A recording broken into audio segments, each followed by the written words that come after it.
देखता हूँ फिजिक्स का भी टाइम चेंज होगा ना। चलो स्टार्ट करें टॉपिक।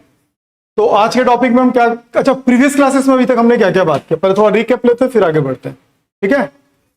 चलो प्रीवियस क्लासेस में हमने क्या क्या पढ़ा बता दो, कितने लोगों को याद है। चार्ज है ना, charge how to be defined charge, charge को कैसे डिफाइन करेगा चश्मा, मतलब अगर क्वेश्चन आ गया how to be defined a charge तो वहां पे लिखेगा मैं तो गया नहीं था उस दिन, हट गया था, किसकी रिस्पॉन्सिबिलिटी है, तो भुगतेगा तो ही ना भाई। तुम बता दो चार्ज क्या, हाँ चार्ज एग्जैक्टली क्या है।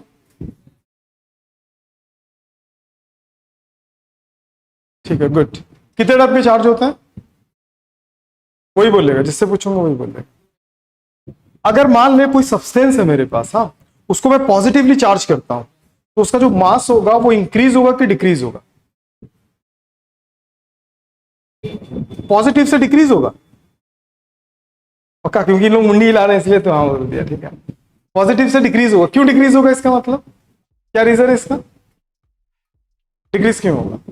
तेरे को लग रहा होगा ये सब क्या बोल रहे हैं ना, तो घर जाके सारे लेक्चर्स देखना, तो कल अगर साइन इन कर लिया होता तो मैं तेरे को एक्सेस दे देता। बोल क्यों डिक्रीज होगा, पड़ोसी बोल डिक्रीज क्यों होगा, बैठ जा, तू बहुत अच्छा बोला इसके लिए तालियां, अच्छा बोला। लाइट कम क्यों लग रहा है, चल बोल। कोई भी सब्सटेंस है उसको पॉजिटिवली चार्ज करते हैं तो उसका मास डिक्रीज हो जाता है, फंडामेंटल रीजन क्या डिक्रीज होने का।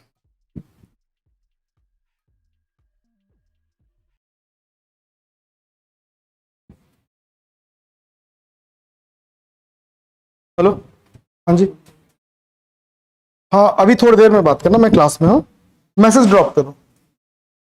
हेलो बाबू, जिसका भी क्लास आएगा कॉल कट कर देना। चलो बताओ,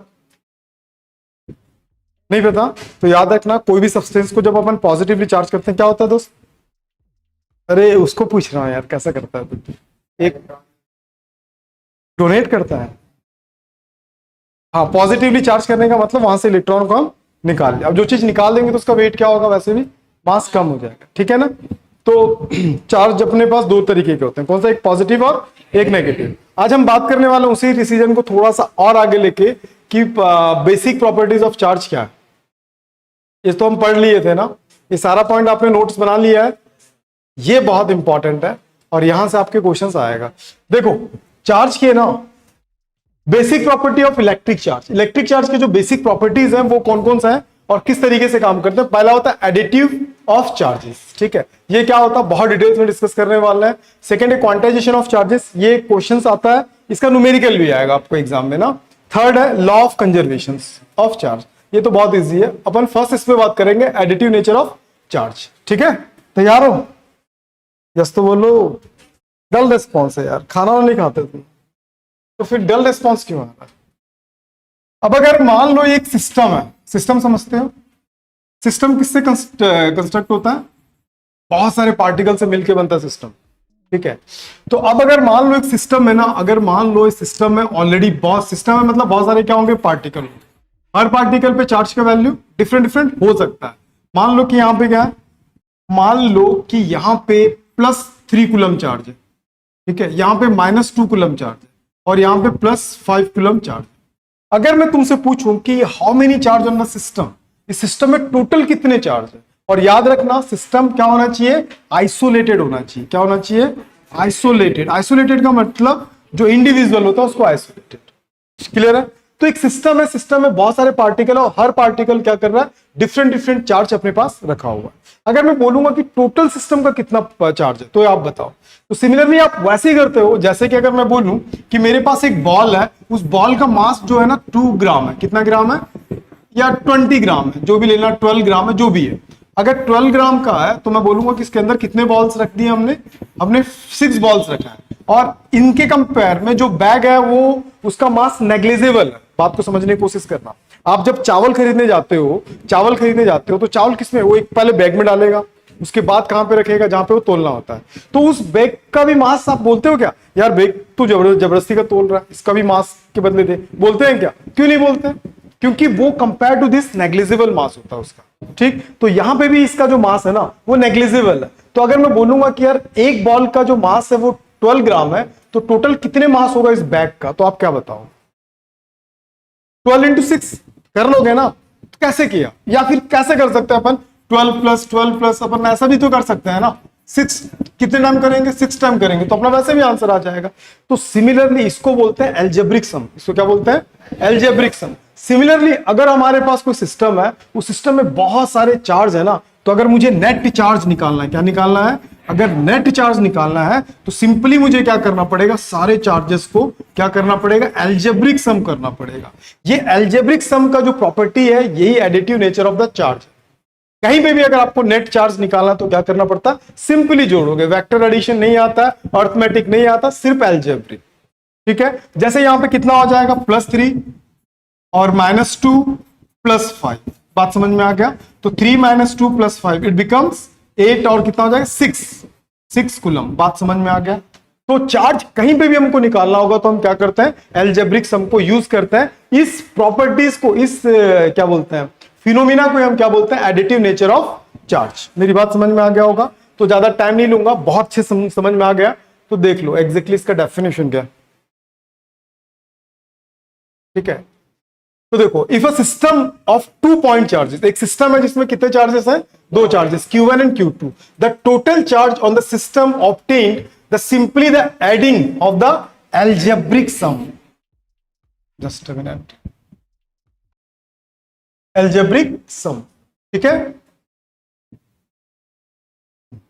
तो यहां पे क्या बोला? अरे ये क्या हो रहा है?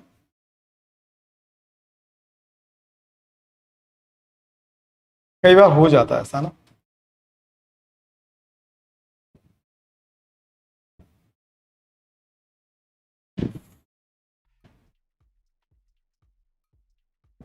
कुछ तो गड़बड़ है ना, मोस्टली ऐसा होता नहीं है। चलो आप लोग पढ़ लेना बस, ठीक है। हाँ, अब ठीक है। तो यहां पे क्या बोल रहा है? Adding algebraically. ठीक, एल्जेब्रिक सम का मतलब समझ में आ गया? ठीक है, और एक चीज और यहां पे बोला, द रियल नंबर्स। कैसे नंबर्स होते हैं? Like real numbers. Real number को भी अपन क्या करते हैं? वैसे ही करते हैं। There are scalars like a mass. कैसे जोड़ते थे अपन? जैसे मास को नहीं जोड़े थे, बॉल, अलग अलग बॉल को, सेम वैसे चार्ज को भी जोड़ते हैं। इससे क्वेश्चन बनेगा, मैं नेक्स्ट सेशन में इसके बहुत सारे न्यूमेरिकल कराऊंगा। If a system contain the n charge, अभी सिस्टम कितने चार्ज से कंटेन था? 2। अब कितने चार्जेस है उसमें? n चार्जेस है, तो उसका टोटल कैसे निकालोगे आप? Q is equal to Q1 plus Q2 plus Q, ऐसे चलता चला जाएगा। लेकिन डिपेंड करता है कि चार्ज आप कौन सा, पॉजिटिव है तो पॉजिटिव रखोगे, नेगेटिव है तो नेगेटिव रखोगे। यहां तक क्लियर है? और यहां पे लिखा charge is a magnitude but no direction similar like a mass. ठीक है, मास से बार बार कंपेयर कर रहा है यार, ये बात मेरे को समझ में नहीं आ रहा कि मास से कंपेयर क्यों कर रहा है। तुम बताओ, मास से बार बार कंपेयर क्यों कर रहा है? जल्दी बोलो। जो इलेक्ट्रॉन होता है वही तो चार्ज कर रहा है। सेटिस्फैक्टरी आंसर कौन बता रहा है कि हम हर चीज को मास से कंपेयर क्यों कर रहे हैं? पिछली क्लास में बताया था, एक हर चीज में मास होता है। नहीं, ऐसे नहीं बोलेंगे अपन। हम क्या बोलेंगे? जो भी सब्सटेंस है, जो भी मैटर है, उसका इंट्रिंसिक प्रॉपर्टी 2 पार्टिकल्स को हम लेते हैं, एक मास लेते हैं और दूसरा क्या लेते हैं? चार्ज। इसीलिए हम बार बार मास को क्यों पढ़ रहे हैं पता? क्योंकि मास को हम रियलाइज कर सकते हैं। मैं बोलूंगा यार ये वॉल जो है ना बहुत मजबूत है, आप देख के बता सकते हो कि मजबूत है। और मास का मतलब इसका वेट कितना होगा, आप इसका मास निकाल सकते हो। तो लेकिन आपको ये नहीं बता सकते हो। मैं बोलूंगा यार इसमें बहुत सारे इलेक्ट्रॉन एक लाइन में अलाइन है, दिख रहा है क्या? नहीं दिख रहा है ना। लेकिन आपको मैं मास बोलूंगा तो जल्दी आप क्लिक कर जाता है। ठीक है, इसीलिए हर एग्जांपल को किससे कंपेयर कर रहा है? वो मास से। तो यहां पे क्या बोल रहा? Charge has the magnitude but no direction. जैसे अगर इसका कोई मास होगा तो इसका मास तो है, डेफिनेटली है, लेकिन उस मास का कुछ डायरेक्शन है क्या? नहीं है ना। जैसे इसका डायरेक्शन नहीं होता वैसे उस चार्ज का भी कोई डायरेक्शन नहीं होता। तो ये सारे पॉइंट आपको याद होने चाहिए, टेस्ट में आएगा बेसिक प्रॉपर्टी में। No different mass in the charge. ठीक है, however there is a one difference of mass and charge. बता देता हूं क्या डिफरेंस होगा, बताओ। दोनों में क्या डिफरेंस होगा? मास और चार्ज में क्या डिफरेंस है बताओ? पिछली क्लास में बोलेगा। मास को अगर दौड़ेंगे तो हाँ, मास का मतलब चार्ज का। अच्छी बात बोला। एक और बता। मास क्या करता? अट्रैक्टिव नेचर का, ग्रेविटेशन फोर्स को डिफाइन करता है, और ये इलेक्ट्रोस्टैटिक्स फोर्स को डिफाइन करता है। ये अट्रैक्शन रिपल्शन दोनों होता है इसमें। जबकि मास में सिर्फ क्या होता है, अट्रैक्शन। तो वेरी गुड, बहुत बढ़िया, बहुत बढ़िया कर रहा है। ठीक है, mass of a body is always positive, ठीक है, where the charge can be either positive और नेगेटिव। क्या बात हो चुकी थी पिछली क्लास में, बोल दिया था ना, बता, अपन पढ़ लिए थे। Properties sign have a use while the adding और चार्जिंग। इसका मतलब समझते हो, मतलब अगर कहीं पे पॉजिटिव चार्ज है ना तो आपको प्लस लेना पड़ेगा, और कहीं पे नेगेटिव चार्ज है तो क्या लेना पड़ेगा, नेगेटिव। जब आप क्या करोगे, जब आप जोड़ रहे हैं। क्लियर मेरी बात? चलो, तेरे को कुछ समझ में आ रहा है? आ रहा है? क्या बात है, एक ही बार में समझ में आ गया। For example the total charge of the system, एक सिस्टम में इतने चार्जेस है, +1 +2 +3 +4 और +5। तो ठीक है, ऑर्बिटरी यूनिट, ये ऑर्बिटरी जो वर्ड है ना, इसका मतलब थोड़ी देर बाद समझाऊंगा मैं। तो टोटल मास कितना हो जाएगा, टोटल चार्ज कितना हो जाएगा, 15 हो जाएगा। कैसे निकाले 15? सिंपल ऐड करके, अलजेब्रिक। ये सारे प्रॉपर्टीज को हम क्या बोलते हैं, additive nature of the charge. यहां तक क्लियर है? तो मैं ये पक्का समझू, additive nature of the charge सबको क्लियर है? हम मोस्टली 12th में कितना पढ़ते हैं मैं आपको बताता हूं। एग्जैक्टली आप क्या पढ़ेंगे, सिर्फ एक लाइन ही पढ़ेंगे, ये अलजेब्रिक सम होता है। ये जो एडिशनल मिल रहा है ना, इसका नोट्स बड़े अच्छे से बना के रखना, ये आपको आगे काम आएगा। जितने फाइल्स नहीं थे ना, सारे फाइल आज अपलोड हो जाएगा रात को, क्योंकि कल क्लास मेरा ऑफ है, तो फिर मैं कर दूंगा पूरा, ठीक है? तो ये पूरा मिल जाएगा। तो अब हमारा नेक्स्ट टॉपिक क्या है, क्वांटाइजेशन ऑफ चार्जेस। ये बहुत इंपॉर्टेंट है। क्या है ये? बहुत इंपॉर्टेंट। क्या चीज? Quantization of charges. चलो, क्वांटाइजेशन से पहले अपन क्वांटम सुने हो क्या? कितने लोग क्वांटम वर्ड सुने?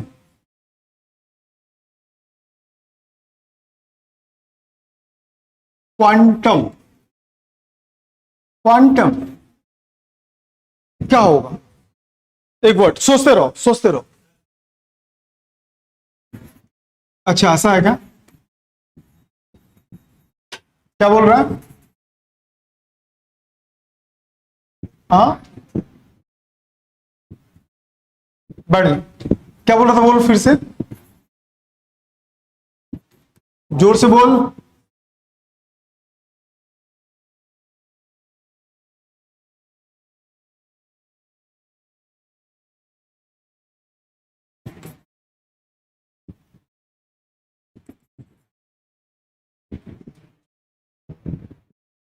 द मिनिमम, ठीक है, the value, the minimum value भी बोल सकते हैं। The minimum value by which physical quantity which can show, मतलब कोई भी अपन क्या कर सकते हैं, एक पार्टिकल लेते हैं, उसका एक जो मिनिमम वैल्यू होगा ना। अगर मैं बोलता हूं आपको एक चावल है, मेरे पास क्या करता हूं, एक बैग है, बैग में मैंने क्या रखा, 1 किलो चावल रखा है, ठीक है? तो उस चावल का सबसे स्मॉलेस्ट पार्ट क्या होगा, एक दाना होगा। तो ये जो दाना है ना, इसी को क्या बोलते हैं, क्वांटम। क्या बोलते हैं? क्वांटम। ठीक है, तो अब तुम क्या बोल रहे थे, डेफिनेशन बोलो। हाँ, the smallest part of the atom. Atom खुद ही एक स्मॉलेस्ट पार्ट है ना। डाल्टन ने क्या बोला था अपने स्टेटमेंट में, the smallest part of the material is called atom. अब तू एटम का भी स्मॉलेस्ट पार्ट बोल रहा है। देखो, आपको इस चीज में समझाता हूं किस तरीके से कि क्वांटम का मतलब क्या होता है। आप डेली लाइफ में ले सकते हो, आपके सर में बहुत सारे बाल हैं, ठीक है, उसमें से जो एक बाल होगा, जो मिनिमम बाल होगा, वही क्या कहलाएगा, क्वांटम। ठीक है, किसका क्वांटम? बालों का क्वांटम। ठीक है, मैं एक वॉल बनाया, इस वॉल में कितने ब्रिक्स हैं, बहुत सारे ब्रिक्स हैं। तो जो स्मॉलेस्ट वैल्यू होगा ना उस ब्रिक्स का, उसी को क्या बोलते हैं, क्वांटम। तो जो क्वांटम वर्ड से क्या आया था, क्वांटाइजेशन आया। क्या आया था? क्वांटाइजेशन। तो क्वांटाइजेशन एग्जैक्टली क्या है तो समझ में आना चाहिए आपको। तो इसको सबसे पहले बताया था फेराडे ने। किसने बताया था? फेराडेस के दिमाग में ये आया था कि यार क्वांटाइजेशन होना चाहिए। हम बोल रहे हैं कि कहीं पे क्या है कि +10 कूलम चार्ज है, कहीं पे बोल रहे हैं कि -12 कूलम चार्ज है, लेकिन इस चार्ज का कुछ तो मिनिमम वैल्यू होगा। होगा कि नहीं होगा? मिनिमम वैल्यू होगा। ऐसा करके किसके दिमाग में आया था? फेराडे के दिमाग। ये बस बोला था कि चार्ज का भी क्या होना चाहिए, क्वांटम वैल्यू होना चाहिए। ये नहीं बोला था क्वांटाइजेशन। क्या बोला था? एक क्वांटम वैल्यू होना चाहिए। तो आप लोग बोलोगे सर एक चार्ज का क्वांटम वैल्यू तो 1 कूलम होगा, यही बोलोगे? 1 कूलम होगा क्या? 1 कूलम कैसे हो सकता है यार? क्वांटाइजेशन पर भी पढ़ने वाले हैं, तो अभी चलो पहले पढ़ लेते हैं, फिर आपको समझ में आ जाएगा। अगर आप बोलोगे कि 10 कूलम चार्ज में जो मिनिमम होगा वो 1 होगा, 1 नहीं होगा, और भी हो सकता है, और भी कम हो सकता है। बात समझ में आ रहा है?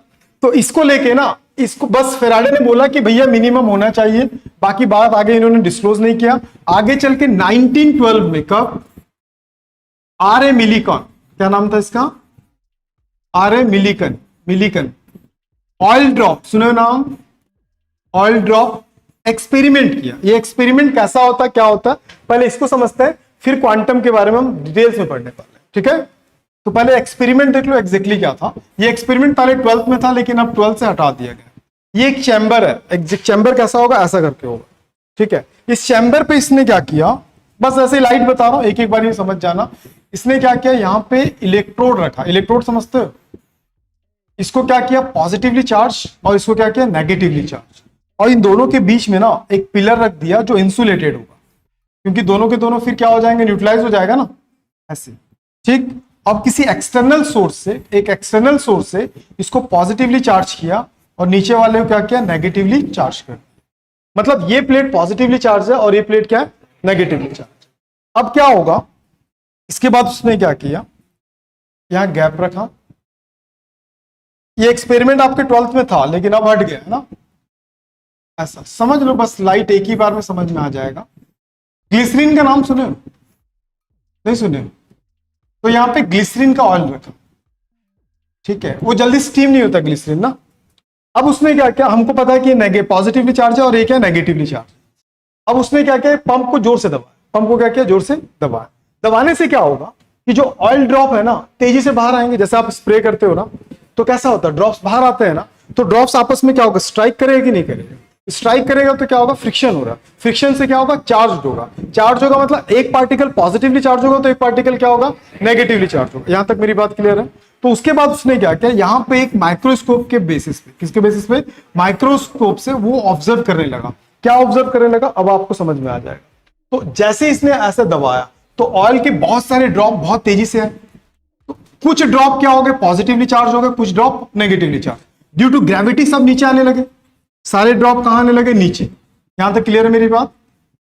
तो हमको पता है कि कुछ क्या थे, पॉजिटिवली चार्ज थे और कुछ क्या थे, नेगेटिवली चार्ज। यार पॉजिटिवली चार्ज में किसको बोलूंगा, जो इलेक्ट्रॉन खो चुका है, और नेगेटिवली चार्ज जो इलेक्ट्रॉन को गेन कर चुका है। तो अब क्या होगा कि ग्रेविटी के कारण नीचे आ रहा था, लेकिन ये जो इलेक्ट्रॉन होगा इस प्लेट से रिपल होगा। क्यों रिपल होगा, क्योंकि वो नेगेटिव है, और किससे अट्रैक्ट होगा, पॉजिटिव से। फिर वो कहां चलने जाने लगेगा, यहां से फिर ऊपर। तो जैसे ही ऊपर जा रहे थे तो ये यहां से देखा और ऑब्जर्व किया, ठीक है। इसका एक फॉर्मूला बनता E/m का रेशियो, ये भी आप पढ़ोगे 12th में, बहुत कम है, पहले था हटा दिया। तो E/m रेशियो बेसिस पे सारे का वैल्यू रखा, और वैल्यू रखने के बाद उसने एक रिजल्ट निकाला। वो रिजल्ट आया था 1.6 इंटू 10⁻⁻19 कूलम, ठीक है। तो उसको लगा कि यार मैंने उस मिनिमम वैल्यू को निकाल दिया। इसका मतलब इलेक्ट्रॉन पर मास, इलेक्ट्रॉन पर मास मतलब एक यूनिट मास में कितने इलेक्ट्रॉन होते हैं, इसके बारे में इसने सोचा। तो फर्स्ट रिजल्ट उसका कितना है, 1.6 इंटू 10⁻⁻19 कूलम। तो लोगों को बोलने लगा कि चलो आओ देख लो भाई, मैंने निकाल दिया। फिर जब सेकेंड टाइम इसने एक्सपेरिमेंट किया ना, तो डाटा कुछ और आया। डाटा कितना आ गया, 3.2 इंटू 10⁻⁻19 कूलम। तो दो डिफरेंट डाटा आया। फिर से उसने एक्सपेरिमेंट किया, तो अब कितना आ गया, 4.8 इंटू 10⁻⁻19 कूलम। समझ में आ रहा है। तो उसके बाद 4, ठीक है। ऐसे ही और भी बहुत सारा करने लगा, 8.0 10⁻⁻19 कूलम। ऐसे बहुत सारा वो एक्सपेरिमेंट करने लगा, और हर एक्सपेरिमेंट में उसका वैल्यू क्या होने लगा, अलग अलग आने लगा। तो मतलब चार्ज तो निकल रहा था, लेकिन हर चार्ज का वैल्यू क्या हो रहा था, अलग अलग आ रहा था। तो वो थोड़ा कंफ्यूज हो गया, बोला कि यार रिजल्ट तो सही नहीं आ रहा। तो मतलब मैं चार्ज का जो मिनिमम वैल्यू उसको आइडेंटिफाई नहीं कर पा रहा। लेकिन जब उसने इसको गौर से देखा ना, तो इसमें एक डाटा छुपा हुआ था। गौर से आप भी देखो, क्या दिख रहा है, -19 कूलम दिखा। इसको 2 इंटू 1.6 इंटू 10⁻⁻19 कूलम दिखा कि नहीं दिखा। इसमें क्या दिखा, 3 1.6 इंटू 10⁻⁻19 कूलम, 6.4 कर देना, तो 4 इंटू 1.6 इंटू 10⁻⁻19 दिखा कि नहीं दिखा। आगे और रिजल्ट में क्या था, 8.0, तो कितना आ गया, 5 इंटू 1.6 इंटू 10⁻⁻9। तो इस डाटा से उसने एक रिजल्ट निकाला कि भैया जो चार्ज निकाल रहा हूं वो सही है, वो चार्ज में ये जो वैल्यू है ना, सबके पास ये वैल्यू है, मतलब ये सबका, ये चार्ज का सबसे क्या चल रहा है, मिनिमम वैल्यू, सबसे क्या है, मिनिमम वैल्यू, इसके बाद सारे वैल्यूज बढ़ रहे हैं, तो इस वैल्यूज को उसने नाम दिया इलेक्ट्रॉन। मतलब एक इलेक्ट्रॉन या प्रोटॉन पे कितना वैल्यू होगा, 1.6 इंटू 10⁻⁻⁹, और ये जो नंबर होगा ना, ये एक फिक्स नंबर होगा, तो उसने बता दिया कि जो चार्ज होगा वो किससे मिलके बनेगा, इस नंबर से मिलके बनेगा। ये जो नंबर होगा ये इंटीग्रल मल्टीपल वैल्यू होगा उसका। कौन सा वैल्यू होगा, integral multiple. Integral multiple value का मतलब समझते हो, इसका मतलब ये होगा कि ये जो वैल्यू है ना, वो कभी भी 3/2 नहीं हो सकता, 4/5 नहीं हो सकता, √3 नहीं हो सकता, एक फिक्स वैल्यू ही होगा। इसका मतलब अगर इसको 205 भी लिख सकता हूं, बात समझ में आ रहा, ये जो वैल्यू होगा वो हमेशा क्या होगा, एक इंटीग्रल मल्टीपल वैल्यू। समझ में आ मेरी बात, तो इंटीग्रल मल्टीपल वैल्यू होगा। तो उनको क्या दिखा कि भैया चार्ज कोई भी हो उस पर ये वाला एक वैल्यू होगा। तो ये कौन सा वैल्यू, अभी थोड़ी देर पहले मैंने बताया था, चार्ज का सबसे, देखो ब्रिक्स है सबसे स्मॉलेस्ट ब्रिक्स होगा, तो वो क्वांटम था, ठीक है। तो ये चार्ज का सबसे स्मॉलेस्ट वैल्यू है ना, तो इसको हम क्या बोलेंगे, बेसिक क्वांटम, चार्ज का बेसिक क्वांटम। मेरी बात समझ में आ गया। इसी को बोलते हैं एलिमिनेटरी वैल्यू ऑफ चार्ज। इसी को क्या बोलते हैं, याद रहेगा, एलिमिनेटरी वैल्यू ऑफ चार्ज। समझ में आ गया, ये समझ में आ गया। देख लो फिर से मैं बताने वाला हूं। तो इसका मतलब क्या समझे, पता, प्लस माइनस एनी, अगर ये पॉजिटिव होगा, अगर ये पॉजिटिव चार्ज होगा, प्लस होगा तो ये क्या होगा, पॉजिटिव चार्ज हो जाएगा, माइनस होगा तो क्या होगा, नेगेटिव चार्ज होगा। एक जो चार्ज है वो बहुत सारे, एक जो चार्ज होगा वो बहुत सारे प्रोटॉन या बहुत सारे इलेक्ट्रॉन से मिलके बन रहा होगा, लेकिन इस इलेक्ट्रॉन का जो वैल्यू होगा 1.6 इंटू 10⁻⁻⁻⁹ ही होगा, इससे कम नहीं होगा। पहला चीज सुनो अच्छे से, ये जो इंटीग्रल मल्टीपल जो होता है ना, इंटीग्रल जो मल्टीपल होता है उसका मतलब क्या होता है ये समझ लो। इंटीग्रल मल्टीपल का मतलब क्या होगा, कोई भी चार्ज है ना, हो सकता है कि 10 ई हो सकता है, 15 ई हो सकता है, -25 ई हो सकता है, 1000 प्लस 1200 कुछ भी ई हो सकता है, ये पॉसिबल है। लेकिन मैं अगर ऐसा लिखूंगा कि एक पार्टिकल है जिसके पास 3/2 इलेक्ट्रॉन्स है, एक पार्टिकल है जिसके पास +5/3 इलेक्ट्रॉन्स है, अगर मैं बोलूंगा कि √3 इलेक्ट्रॉन है, तो ये पॉसिबल नहीं है। सबके पास ई होगा और ई का वैल्यू फिक्स्ड है ये, और इस वैल्यू को क्या बोलते हैं अपन, एलिमिनेटरी वैल्यू ऑफ इलेक्ट्रॉन, ठीक है, या एलिमिनेटरी वैल्यू ऑफ चार्ज, क्या बोलते हैं इसको। चलो इसका डेफिनेशन बनाओ, वैल्यू ना, एलिमिनेटरी वैल्यू ऑफ चार्ज। कौन बना रहा है इसका डेफिनेशन, वैल्यू ऑफ चार्ज। देखो सिंपल ऐसे बना सकते हो, charge consist by integral multiple value of integral multiple value N क्या है। अगर कोई पूछे कि इंटीग्रल मल्टीपल वैल्यू का मतलब बताओ, तो क्या बताओगे, तो कोई भी नंबर, जैसे 2 4 5 8 10 15 20 कुछ भी हो सकता है, ठीक है। इंटीग्रल मल्टीपल वैल्यू किसका है, एलिमिनेटरी चार्ज का। Charge is the product of charge is consist with एलिमिनेटरी number, एलिमिनेटरी charge, ये क्या था, एलिमिनेटरी वैल्यू ऑफ चार्ज, ठीक है। और ये क्या लिखेंगे अपन, इंटीग्रल मल्टीपल। चलो बताओ कौन बता रहा है इसका डेफिनेशन को, बनाओ इंटीग्रल, जल्दी बताओ कौन डेफिनेशन बता रहा है इसका।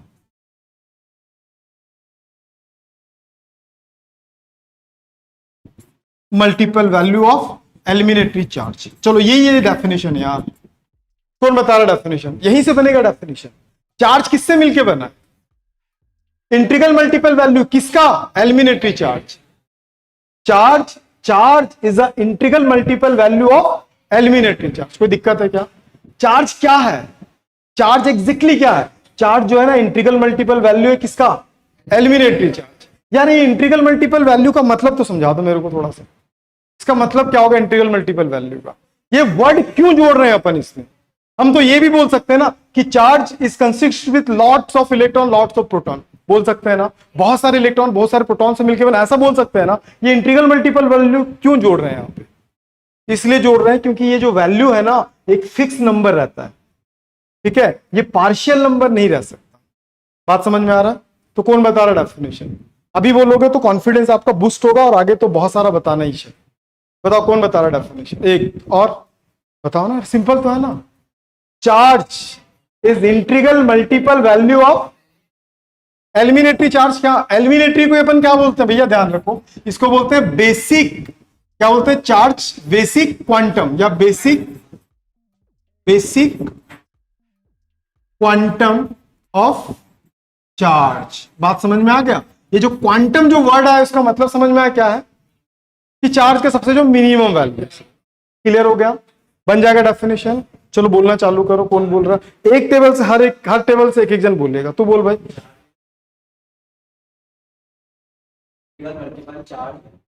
चार्ज इज अ इंट्रिक चार्ज, ये चार्ज है, charge is a integral multiple value of एलिमिनेटरी charge. Second time, जल्दी खड़े हो जाना, जल्दी जल्दी खड़े हो, कोई भी खड़े हो जाना भाई।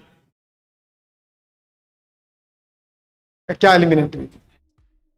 एलिमिनेटरी ऑफ वैल्यू ऑफ चार्ज। ठीक है, थर्ड तू बोलेगा भाई। वो वही तो है, कहां था तू अभी तक? यही तो बोला था ना मैं। क्वांटम का मतलब, क्वांटम देखो, क्वांटम अभी समझ गए ना। अभी हमारा टॉपिक क्या था? अभी हमारा टॉपिक था क्वांटाइजेशन ऑफ चार्ज।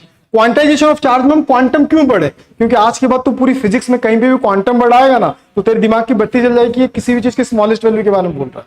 ठीक है, एक थैले में बहुत सारे आम है, ठीक है, तो मैं ये तो नहीं बोलूंगा ना द मैंगो का स्मॉलेस्ट एटम जो होगा वो क्वांटम होगा, ऐसा नहीं बोलूंगा। जो मैंगो होगा ना, मतलब बहुत सारे आम है, उसमें जो सबसे छोटा आम होगा उसी आम को क्या बोलूंगा? Basic quantum of mango. Mango का था ना, समझ में आया ना? तो अगर यही चीजें जोड़ सकते हो आप, नहीं जोड़ सकते। पढ़ क्या रहे थे अपन? क्वांटाइजेशन। सीखे क्या? क्वांटम। ये पूरी फिजिक्स में काम आने वाला। क्लियर मेरी बात? तेरे को समझ में आ गया? बोल सकता है तू, बोल तो जरा।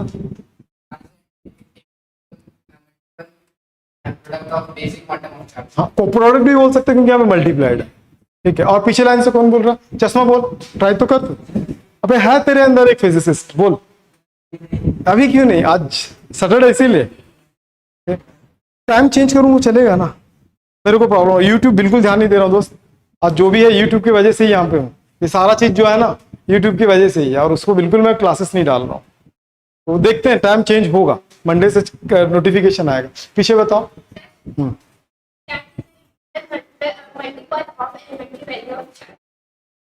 ठीक है, सेटिस्फाइड हो? तीन डेफिनेशन, तीन अलग अलग बोले। सबसे बेस्ट डेफिनेशन किसका लगा तुमको? इसका लगा बोल रहा है। ठीक है, तो लिख लोगे खुद से, लिखवाने की जरूरत है। तो आज के बाद क्वांटाइजेशन ऑफ चार्ज का मतलब क्या होगा? फेराडे ने सोचा, किसने सोचा? फेराडे ने सोचा कि चार्ज का भी क्या होगा? क्वांटम वैल्यू होना चाहिए, लेकिन फेराडे ने इसके बारे में नहीं निकाला। फिर किसने निकाला था? 1912 में। कब? आर मिलीकॉन। मिलीकॉन का जो एक्सपेरिमेंट था क्या था? वो मिलीकॉन ड्रॉप मेथड था। ये था पहले 12th में, बता दिया गया। और वो पहले 100 ड्रॉप, अच्छा एक और चीज, वो डायरेक्ट एक ड्रॉप से वैल्यू नहीं निकाला था, ध्यान रखना। ठीक है, थाउजेंड्स ऑफ ड्रॉप्स को लेके वो एक्सपेरिमेंट करता रहा। हर एक्सपेरिमेंट का जो रिजल्ट है ना परफेक्ट एक बार में नहीं होता भाई। हर एक्सपेरिमेंट को लॉट्स टाइम क्या करना पड़ता है? रिपीट करना पड़ता है। समझ में? तो इसीलिए तो समझा करें इसको। तो बात कहीं पे सके शंका किसी को डाउट है तो क्वांटाइजेशन ऑफ चार्ज बोलते दिमाग की बत्ती जल जाएगी। क्या जलेगी? पहला तो यही जलेगी कि ये क्वांटाइजेशन ऑफ चार्ज का मतलब है। किस पे बोल रहा? कुछ पूछना है क्या? तो ये किसके बारे में पूछ रहा? ये बोलना चाहता कि चार्ज का सबसे मिनिमम वैल्यू क्या है। तो हमने क्या देखा? चार्ज का मिनिमम वैल्यू एलिमिनेटरी चार्ज, जिसको क्या बोलते हैं? ऑर्बिटरी चार्ज भी बोलते हैं। क्या बोलते हैं? तीन नाम है, तीन नाम। एक ऑर्बिटरी चार्ज है, दूसरा क्या है? एलिमिनेटरी चार्ज है, थर्ड क्या है? Basic quantum of charge. Clear है यहां तक? तो पहुंचू? चलो अब हम इस पे थ्योरी देखते हैं। ठीक है, तो अब इसको क्वांटिफाई, ये थोड़ा हिंदी में भी दिया हूं, अगली बार से हिंदी नहीं दे रहा हूं, हिंदी हटा दे रहे हैं लोगों से। Experimentally established that the free charge are integral multiple of basic unit charge. Basic unit charge समझते हो ना? बेसिक का मतलब जो सबसे जो मिनिमम होगा उसी चीज को बोला, डिनोटेड बाय ई। यहां तक क्लियर है? चलो, thus the charge q on a body is always given by this equations plus minus any। ये इक्वेशन से हम क्या समझते हैं? q क्या है? q charge. अगर पॉजिटिव लूंगा तो लॉट्स ऑफ पॉजिटिव चार्ज। इसमें भी कुछ बता दूं ये यार, ठीक है, अगर मैं ऐसा लिख दूं q is equal two plus 10e, तो ये जो, सॉरी यहां पे प्लस लिखना था ना, क्या बोल रही हो? क्या बोल रही है? देखो, ये प्लस 10e का मतलब क्या होगा कि ये प्रोटॉन है, ये क्या है, ठीक है। अगर Q इज इक्वल टू क्या होगा, -10e, मतलब ये क्या है, इलेक्ट्रॉन। चाहे वो इलेक्ट्रॉन हो चाहे प्रोटॉन हो, दोनों पर चार्ज का वैल्यू क्या होता है, सेम होता है। सेम क्यों होता है, क्योंकि वो एलिमिनेटरी वैल्यू, ऐसा नहीं कि प्रोटॉन के लिए अलग होगा इलेक्ट्रॉन के लिए अलग होगा। बात समझ में आ गया, बात समझ में आ गया। n क्या है, एक नंबर है, n का वैल्यू कुछ भी हो सकता है, क्या कुछ भी हो सकता है, वो इंटीजर होगा ना यार, समझ में, इंटीग्रल मल्टीपल वैल्यू होगा, ठीक। चलो वेरी गुड। अब यहां पे कुछ है, देख लो, where n is any integer, यहां पे लिखा है ना, एनी इंटीजर पॉजिटिव और नेगेटिव, पॉजिटिव होगा तो पॉजिटिव चार्ज बनेगा, नेगेटिव होगा तो नेगेटिव चार्ज। क्लियर है यहां तक, ये सारा पीडीएफ मिल जाएगा दोस्त। This basic unit of charge of the charge that an electron और प्रोटॉन कैरीज, ठीक है, किसको कैरी को डिफाइन करता है, इलेक्ट्रॉन और प्रोटॉन को। By convention but by the charge on the electron are taken to be negative, electron को हम क्या करते हैं, नेगेटिव लेते हैं, और प्रोटॉन को क्या लेके चलते हैं, पॉजिटिव। और जो इलेक्ट्रॉन होता है उसको -e से डिनोट कर देते हैं, और प्रोटॉन को +e से। यहां तक ये पूरा स्लाइड क्लियर है, स्लाइड क्लियर। नोट्स कैसे बनाओगे तुम लोग, जैसा लिखा हुआ है ना, अभी नोट्स में इसको कैसे बनाओगे, क्वांटाइजेशन ऑफ चार्ज। तो इस नोट्स में सबसे पहले तो आप इसको नोट करना, क्या इसमें कहां से नोट करना चालू करोगे बता रहा हूं, ये तो जरूरत नहीं है, ये क्वांटाइजेशन में ये वर्ड जरूर जोड़ देना, क्वांटम, ठीक है। उसके बाद +- ये वाला जरूर एक्सपेरिमेंट थोड़ा सा लिख लेना, ताकि आपको याद रहेगा। दोनों को मिक्स करते हुए बेस्ट, यहां तक आ जाना, ये बहुत ज्यादा इंपॉर्टेंट है। इसके बाद फिर इस पॉइंट्स को पूरे को नोट करना, ठीक है, बेहतरीन नोट्स हो जाएगा फिर आपका। यहां तक क्लियर है, चलो ठीक है। अब the fact that the electric charge is always an integral multiple value of e का मतलब क्या था, ठीक है, ठीक है।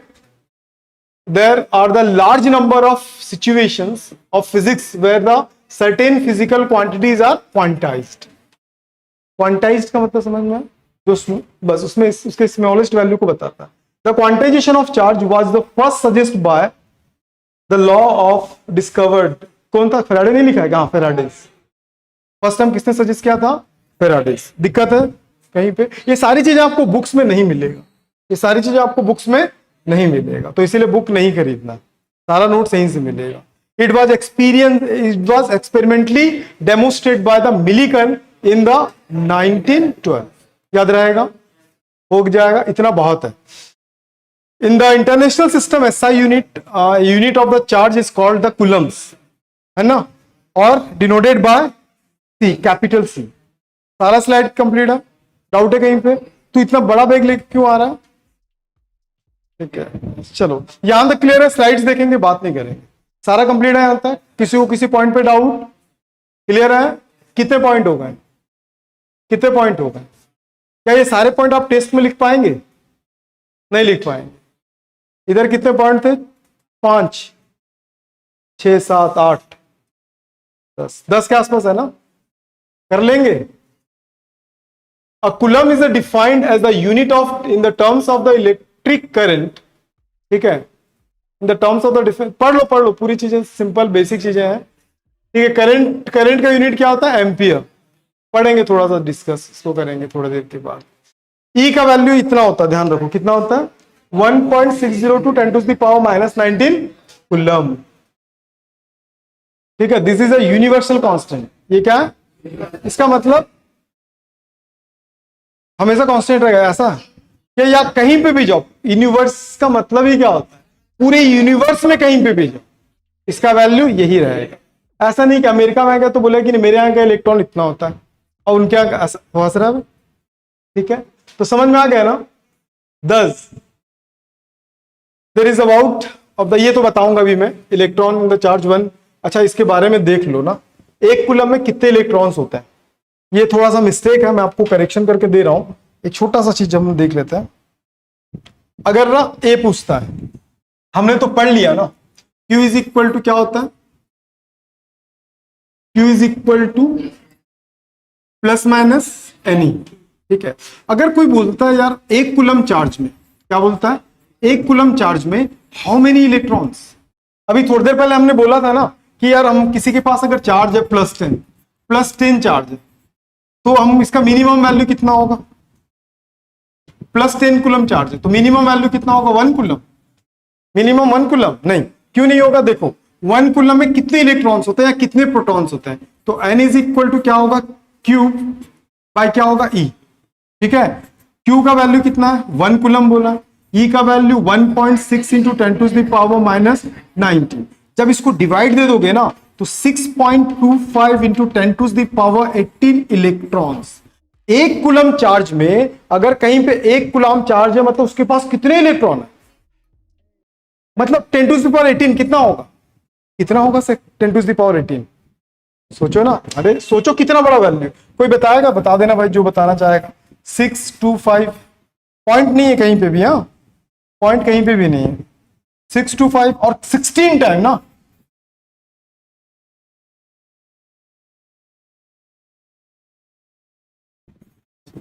इतने इलेक्ट्रॉन्स होते हैं किसके पास? 1 कूलम चार्ज है। बात समझ में आ गया? और कॉपर के 1 ग्राम में कितने चार्ज होते हैं? सोचो, अभी थोड़ा सा उत्तर डिप में मत जाओ, अभी थोड़ा सा नहीं तो उड़ना चालू हो जाएगा। समझ में आ गया? तो ये डाटा याद रख लेना, 1 कूलम चार्ज में इलेक्ट्रॉन का वैल्यू याद रहेगा। कितना होता है?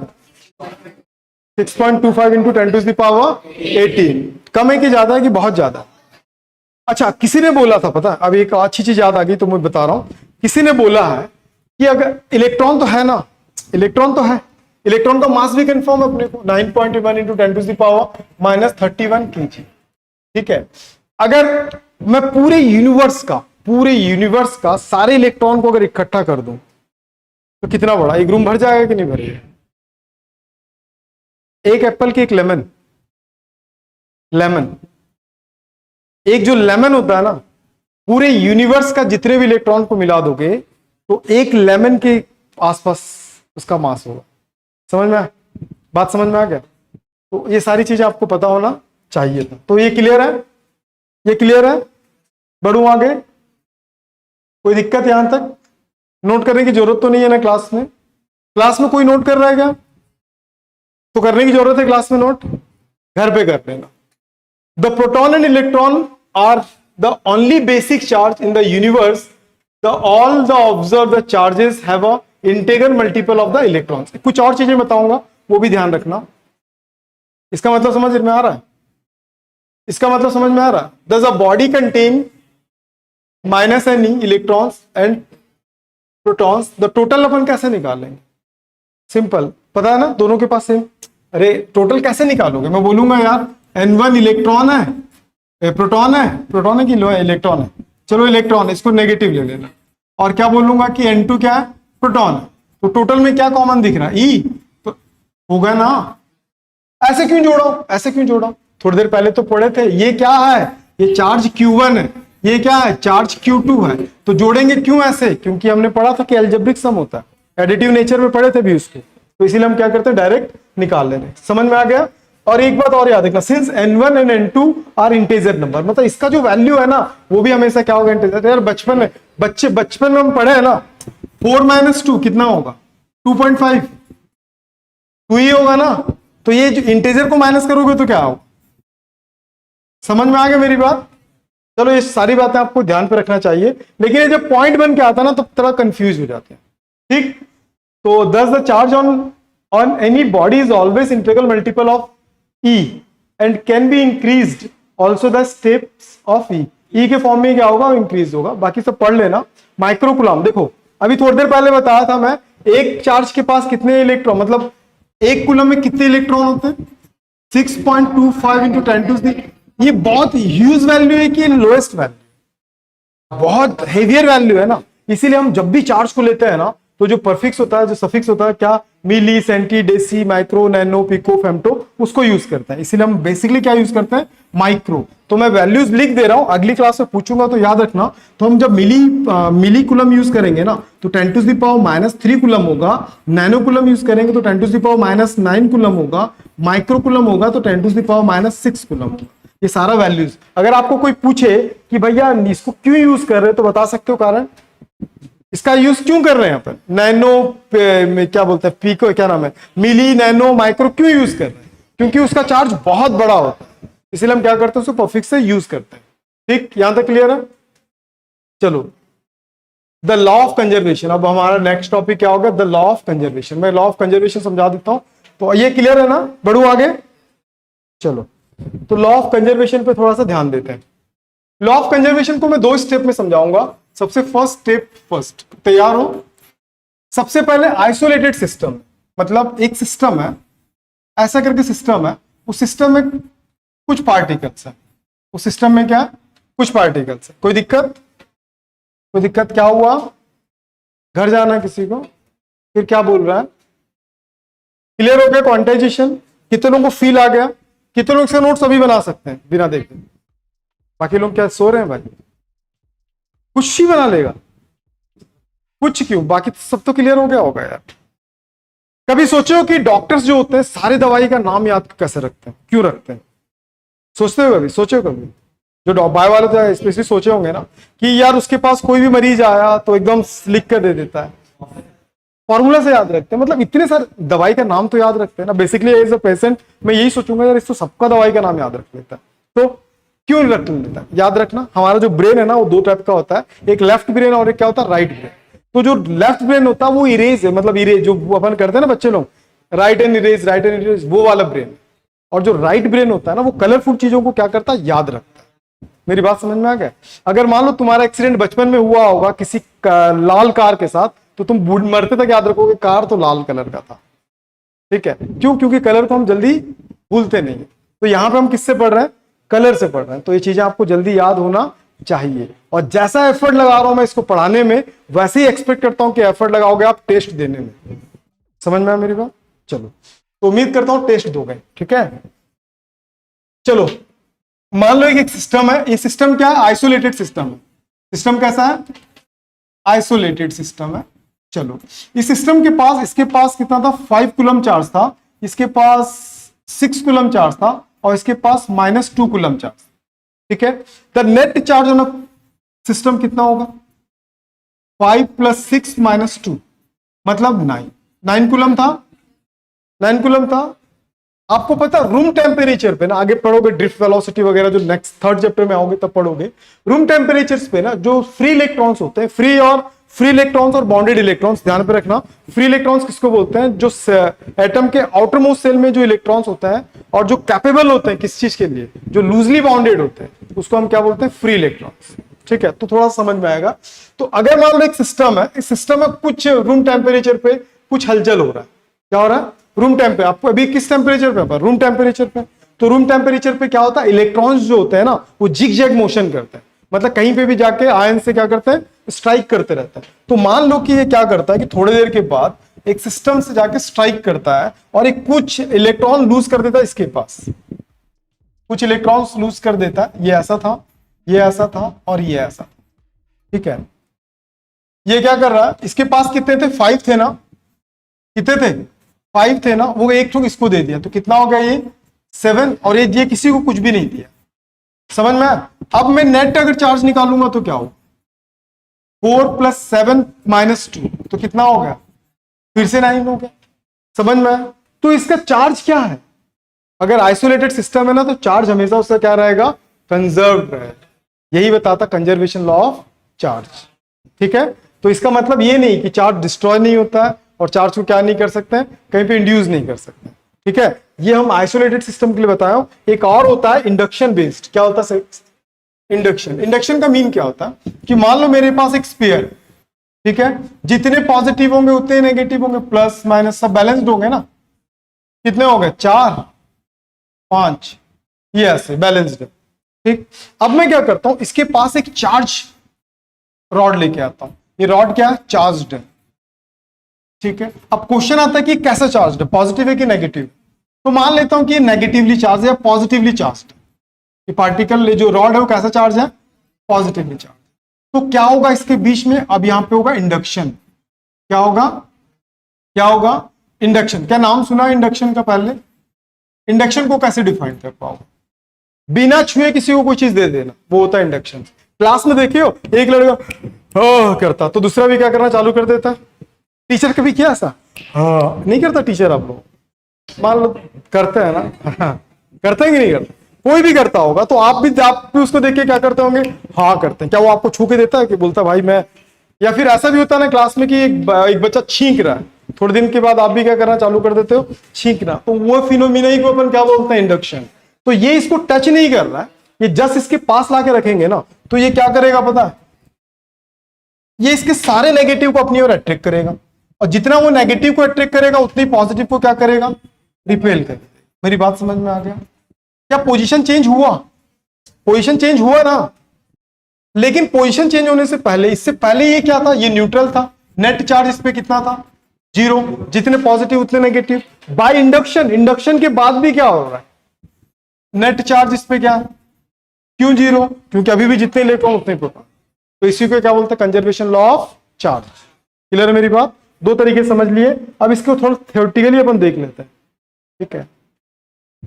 प्रोटॉन तो फिक्स रहता है, प्रोटॉन का फिक्स क्यों रहता है? क्योंकि वो हैवियर है। प्रोटॉन पॉजिटिव आयंस देख ले कौन सा कहां मूव कर रहा है भाई, सुन तो ले मेरी बात। तो ये क्या एक मटेरियल है ना, इस मटेरियल में ध्यान समझना, इस मटेरियल में इलेक्ट्रॉन्स के साथ साथ ना, ये जो पॉजिटिव दिख रहा है इसको अपन प्रोटॉन नहीं बोलते हैं, इसको बोलते हैं पॉजिटिव आयंस। क्या बोलते हैं इसको? पॉजिटिव आयंस, ठीक है। और पॉजिटिव आयंस क्या करता है, मूव कर सकता है, ठीक। तो जो जितने नेगेटिव है उतने पॉजिटिव, ठीक है। दोनों मिला के क्या था, न्यूट्रल था, अभी भी वो दोनों मिला के न्यूट्रल होगा। क्लियर है मेरी बात? और रही बात प्रोटॉन और न्यूट्रॉन की बात ना, अगर इसका छोटा सा अगर एक पार्टिकल को हम लेंगे ना, तो उसका सिस्टम कैसा होगा, इसके आउटर मोस्ट शेल में बहुत सारे क्या होंगे, इलेक्ट्रॉन्स होंगे। क्या क्या एक मटेरियल में सिर्फ एटम होता है, आयंस नहीं होते हैं? आयंस भी होते हैं, लॉट्स ऑफ आयंस होते हैं। क्लियर है? चलो यहां तक क्लियर है। चलो अब इसको थ्योरी को हम देख लेते हैं।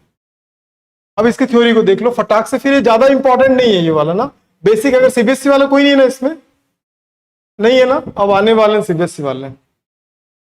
The law of conservation, the electric charge state for the any isolated, समझ में आया, system, the net electric charge is always remain constant. समझ में आ गया इसका मतलब? पहले कितना था उसमें, 7 था, 7 था कि 9 था, 9 था। थोड़ी देर के बाद क्या होगा, फिर भी 9 था। तो इसका मतलब क्या होगा, the law of conservation of electric charge state that for an isolated system the net electric charge is always remain constant. Clear है? बोल सकता है क्या? बोलूंगा, बोल रहा है क्या? बोलना अभी थोड़ी देर में बोलना, ठीक है। ये यहां पे देखो, यहां पे देखो, ये पॉजिटिवली चार्ज। अच्छा एक और चीज, उसका क्वेश्चन का एक और आंसर मैं देता हूं, समझने की कोशिश कर रहा, ठीक है। अब देखो अच्छे से, देखो हम बोलेंगे कि मेरे पास एक सब्सटेंस है, मैं प्रोटॉन का बात ही नहीं कर रहा हूं यहां पे ना, मेरे पास एक सब्सटेंस है और ये कंप्लीटली क्या है, न्यूट्रल है। ये कैसा है, ये न्यूट्रल है, ठीक है, ये न्यूट्रल है, इसके पास कुछ भी चार्ज नहीं है। चार्ज नहीं है मतलब चार्ज है, लेकिन जितने पॉजिटिव उतने नेगेटिव। लेकिन अगर मैं क्या करता हूं, इसको पॉजिटिवली चार्ज देता हूं। पॉजिटिवली चार्ज देने का मतलब क्या होगा, समझ में आ रहा है? मैंने उस दिन बताया था कि इसको हम क्या कर रहे हैं, पॉजिटिवली चार्ज कर रहे हैं। तो चार्ज क्या होता, इक्वली क्या होता है, डिस्ट्रीब्यूट होता है। तो ये चार्ज क्या, प्रोटॉन है क्या, क्या इलेक्ट्रॉन है? यार हमें थोड़ी देर पहले तो पढ़े ना, जो पॉजिटिव चार्ज किससे मिलके बनता है, बहुत सारे प्रोटॉन से मिलके बनता है कि नहीं बनता? तो इस पॉजिटिव चार्ज का मतलब क्या होगा, द एब्सेंस ऑफ इलेक्ट्रॉन। अब ये मान ले एक एटम से तू पूरा इलेक्ट्रॉन निकाल ले, ठीक है। अपने पास क्या है, एक एटम में न्यूक्लियस है, न्यूक्लियस में प्रोटॉन और न्यूट्रॉन है, और इसके आउटरमोस्ट शेल में क्या चल रहा है, बहुत सारे इलेक्ट्रॉन। अब मैं सारे इलेक्ट्रॉन को निकाल दूंगा तो इसके पास क्या बचा, पॉजिटिव बचा कि नहीं बचा? तो ये पॉजिटिव बचा कि नहीं बचा?